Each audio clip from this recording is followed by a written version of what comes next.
Hello friends, welcome to Global Studio YouTube channel. In this video we will learn how to exit from the viewport in Autocad.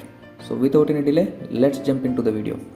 As you can see guys, here this is a viewport, and now if you want to edit the viewport, you can just double click here and you can zoom in and zoom out the model available in this viewport. But let's consider one more case. Zoom in like this, and now you are not able to see the viewport borders, right? And then you double clicked here and then started editing. As you can see, you are not able to come out from the viewport tab, right? So what is the solution to come out from the viewport tab? Even if you close and open the Autocad file, this problem will not resolve. So in that case, what we can do? The solution is very simple guys. There is one shortcut command for this. Type PS, as you can see here, P space, then just click enter. Now zoom out. As you can see, now you are able to come out from the viewport. So this is how you can exit from the viewport.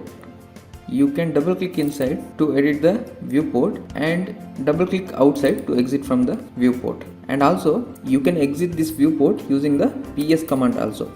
Type PS and click enter. As you can see, we are able to come out from the viewport like this also. And that's all guys for this video. I hope you guys learned something from this video. Thank you for watching. We will meet again in the next video. Bye bye.